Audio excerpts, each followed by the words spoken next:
बड़ी बहुमत आ जाता तो एक बार को नीतीश जी का कहानी खत्म करके अपना आदमी बैठा सकता था।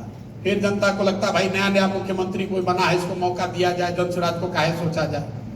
लेकिन देखिए आपके परिश्रम, आपकी ईमानदारी की ताकत, ऐसी व्यवस्था बन गई है कि नीतीश बाबू रहेंगे। बहुत बढ़िया है। और जनता पहले कह दे भैया कुछ हो जाए 25 के बाद नीतीश नहीं चाहिए।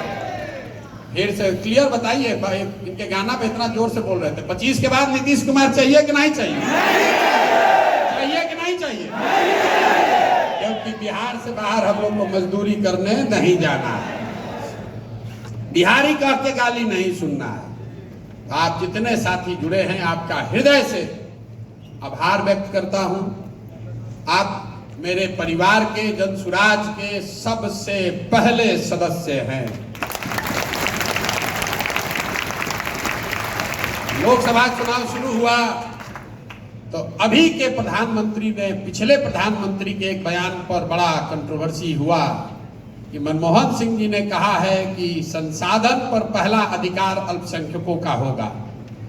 अब उन्होंने कहा कि नहीं कहा, वो कंट्रोवर्सी भाजपा और उनमें होने दीजिए। लेकिन हम आपको बता रहे हैं जनसुराज की व्यवस्था बनेगी तो उसमें सबसे पहला अधिकार वाहिनी के लोगों का होगा। लिख के रखिए, आप बिना नौकरी के नहीं रहोगे, ये आपका अधिकार होगा।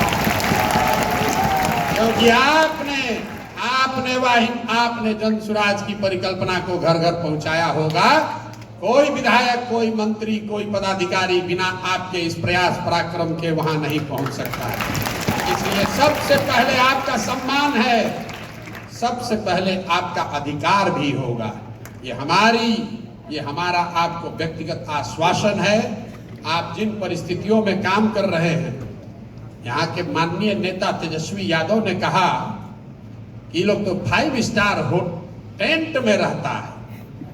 इतने युवाओं के सामने कह रहे हैं, आप चूंकि उन टेंटों में रहते हैं, एक दिन महोदय को अगर उस टेंट में रहना हो, अगले दिन खटिया से उठेंगे नहीं।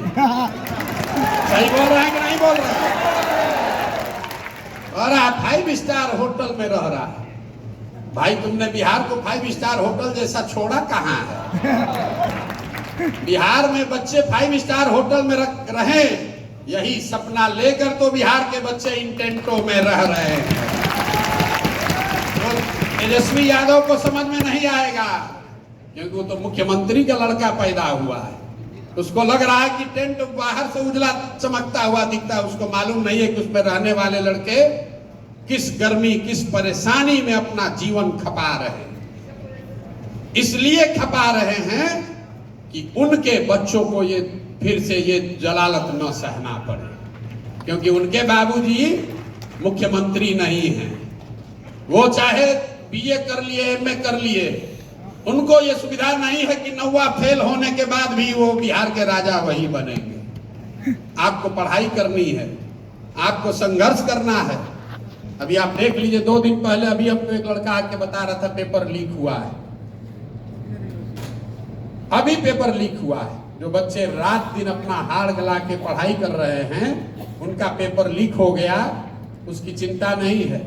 पढ़े लिखे लड़के बॉम्बे में, दिल्ली में जाकर मजदूरी कर रहे हैं। 9वां फेल, 10वां फेल नेता का लड़का यहाँ बिहार में राज कर रहा है। और वो हम लोग को ज्ञान दे रहा है कि हमको बैठा दो फिर से तो हम सबको नौकरी दे देंगे। मेरे भाई, नौकरी नहीं चाहिए। नौकरी चाहिए कि अधिकार चाहिए? अधिकार चाहिए। नौकरी चाहिए कि राज चाहिए? राज चाहिए। नौकरी नहीं चाहिए, हम लोग को राज चाहिए। राज चाहिए। नौकरी तो अपने आप आएगा। नौकरी तो अपने राज तुम करोगे और नौकरी के लिए भीख हम लोग मांगेंगे? ये नहीं हो सकता है। आप सबका हृदय से आभार व्यक्त कर रहे हैं। और जो लक्ष्य निर्धारित किया है, अक्टूबर तक ये वाहिनी के 5000 बच्चों की ये जो फौज खड़ी होगी,